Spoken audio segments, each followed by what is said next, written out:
Hi everyone. Yes, we did game on Friday night and we're done. We called it at turn 11 for Mockern. The Prussians felt that they could no longer survive the great Prussian French attack. So if you'd watched the previous video to this one, you would have known that the Prussians had secured the front half of the town. In the next preceding turn, they moved into the other BAU, therefore capturing Mockern as a whole. He'd snuck up this unit down the side of the town to put it there so he could actually reinforce if I attacked, which, as you can see, I did.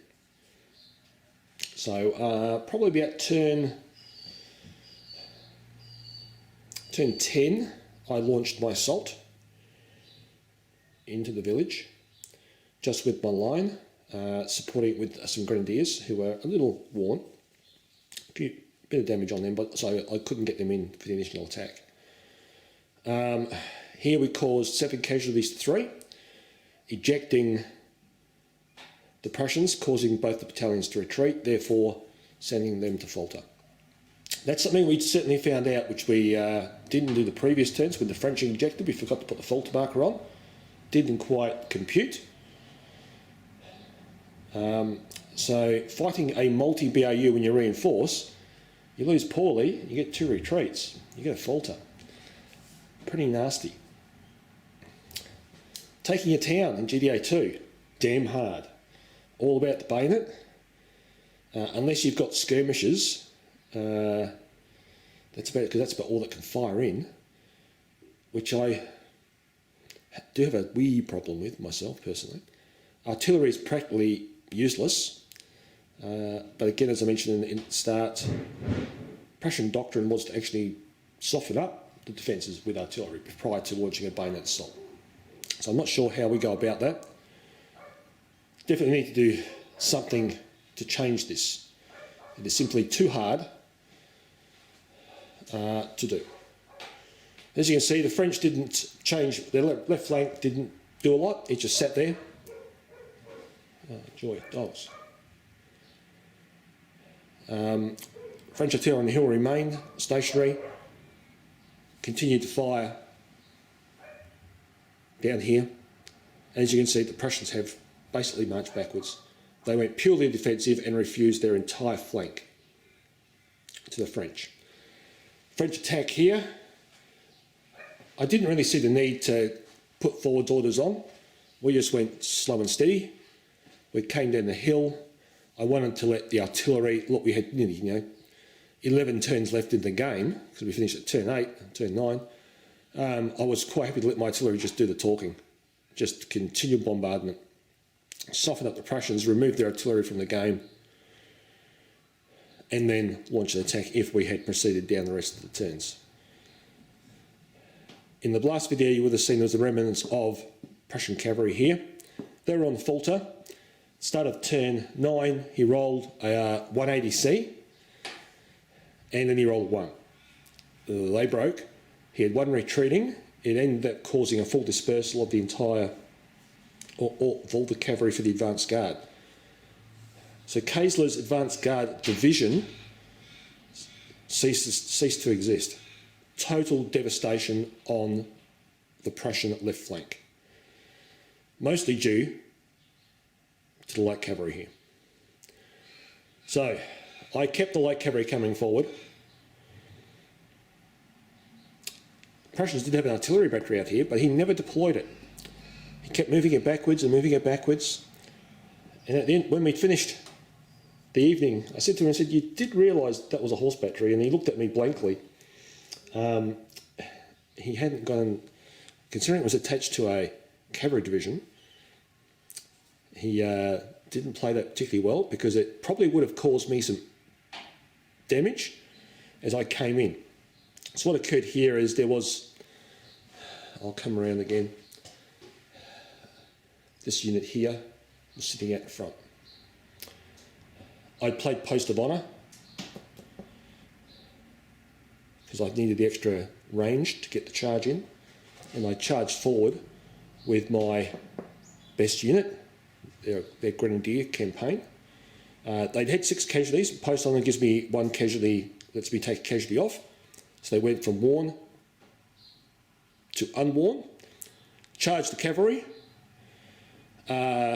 Sadly, he rolled a 10. I'd rolled, I think it was a 9 or a 10.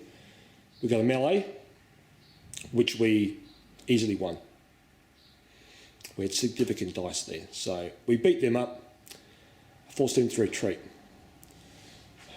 In discussions post-game, Prussians probably should have used the dragoons, brought the heavies out, had a go at my lights. They probably would have done some damage. I had a few, I've got what, 3 small units there, 2 standard, 1 worn, the other's on 5, not far off worn. They could have probably done some damage here, but they went purely defensive. They really put themselves literally on the edge of the world. Lots of hesitance.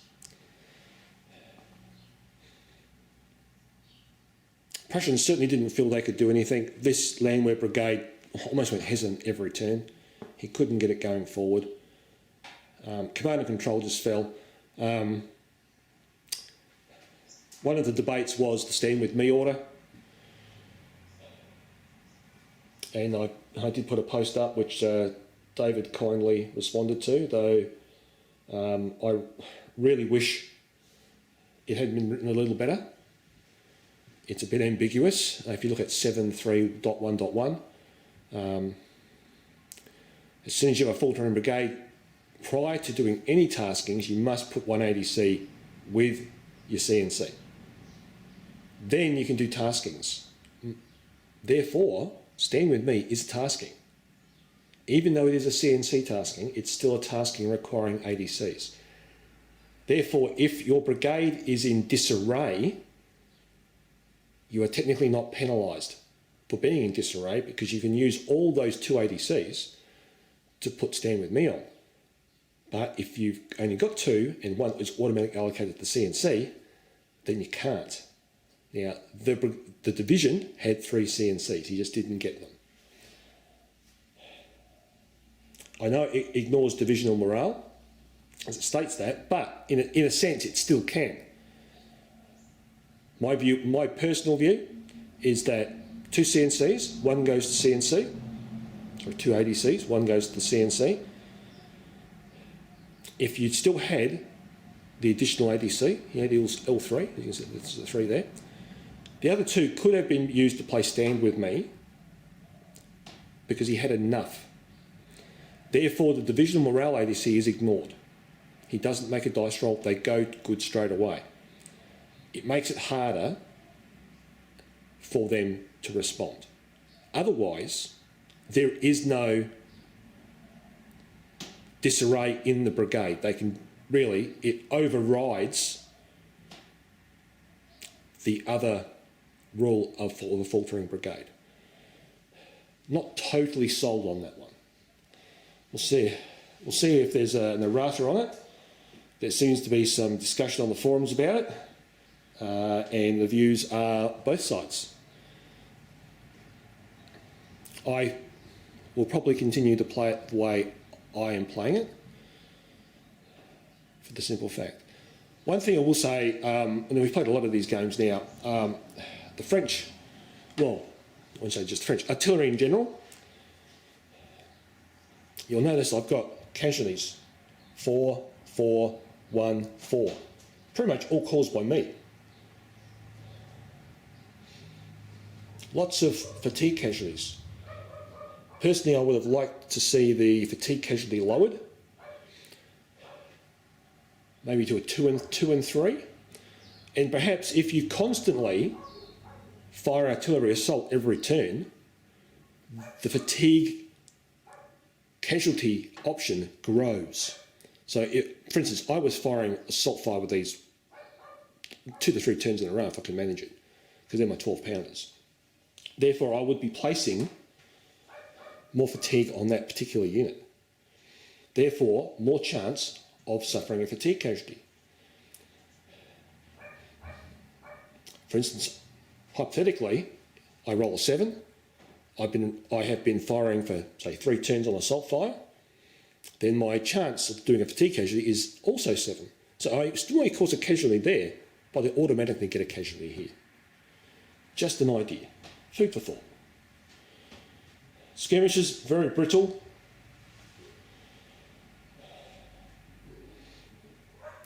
If BAUs are part of the scenario as a victory, you really need to keep them back to use them to put some fire into the town. It is quite problematic, I think. Not quite solved on that. Not sure how to get around it. We may have to bring some house rules to figure it. I hate to say that. I'm not a fan of house rules. I don't like tinkering with the rules. There's a reason the rules are the rules and how they're balanced. But I am struggling with that at the moment. Otherwise, a great game. We'll move into the Leipzig scenario next week after I review the army lists. And again, it will be played at the core level. All right, cheers. Thanks for watching.